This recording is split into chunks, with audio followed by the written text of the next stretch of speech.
ವಿವಿಧ ಬೇಡಿಕೆಗಳ ಈಡೇರಿಕೆಗೆ ಆಗ್ರಹಿಸಿ ಸರ್ಕಾರಿ ವೈದ್ಯರು ನಾಳೆಯಿಂದ ಮುಷ್ಕರಕ್ಕೆ ಮುಂದಾಗಿರುವಂಥದ್ದು. ಮೊದಲ ಹಂತದಲ್ಲಿ ಮಾರ್ಚ್ 11ರಿಂದ ಅಂದರೆ ನಾಳೆಯಿಂದ 16ರವರೆಗೆ OPD ಸೇವೆಗಳನ್ನು, ಹೊರ ರೋಗಿಗಳ ಸೇವೆಯನ್ನು ಬಹಿಷ್ಕರಿಸಿ ಮುಷ್ಕರ ನಡೆಸುತ್ತಿದ್ದಾರೆ.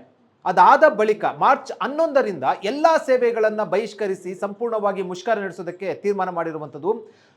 ವೇತನ ಹೆಚ್ಚಳ, ಖಾಲಿ ಹುದ್ದೆಗಳ ನೇಮಕಾತಿ, ವರ್ಗಾವಣೆ ನೀತಿ ಸಂಬಂಧಪಟ್ಟಂತೆ ಒಂದಷ್ಟು ಬದಲಾವಣೆ, ಕೇಂದ್ರ ಪುರಸ್ಕೃತ ಯೋಜನೆ ಅಡಿ 6,000 ನೌಕರರಿಗೆ ವೇತನ ಭತ್ಯೆ ಕೊಡುವಂಥದ್ದು, ಖಾಲಿ ಇರುವಂಥ 39,000 ಹುದ್ದೆಗಳನ್ನು ಭರ್ತಿ ಮಾಡುವಂಥದ್ದು, ವೃಂದ ಮತ್ತು ನೇಮಕಾತಿ ನಿಯಮಕ್ಕೆ ತಿದ್ದುಪಡಿ, ಜ್ಯೇಷ್ಠತಾ ಪಟ್ಟಿ ಪ್ರಕಟಿಸುವುದು ಸೇರಿದಂತೆ ಹಲವು ಬೇಡಿಕೆಗಳ ಈಡೇರಿಕೆಗೆ ಆಗ್ರಹಿಸಿ ಈಗಾಗಲೇ ವೈದ್ಯರ ಸಂಘ ಮುಷ್ಕರ ನಡೆಸುವ ಸಂಬಂಧಪಟ್ಟಂತೆ ಮುಖ್ಯ ಕಾರ್ಯದರ್ಶಿಗಳಿಗೆ ಪತ್ರವನ್ನು ಬರೆದಿದ್ದಾರೆ. ಆದರೆ ಸರ್ಕಾರದಿಂದ ಯಾವುದೂ ಮಾತುಕತೆ ಫಲಪ್ರದ ಆಗದ ಹಿನ್ನೆಲೆಯಲ್ಲಿ ಈಗ ನಾಳೆಯಿಂದ ಮುಷ್ಕರ ಆರಂಭ ಆಗ್ತಾ ಇರುವಂಥದ್ದು. ಮುಷ್ಕರ ಆರಂಭ ಆದರೆ ಜನಸಾಮಾನ್ಯರಿಗೆ ಸಾಕಷ್ಟು ತೊಂದರೆ ಆಗುವಂತಹ ಎಲ್ಲ ಸಾಧ್ಯತೆಗಳು ಇರುವಂಥದ್ದು.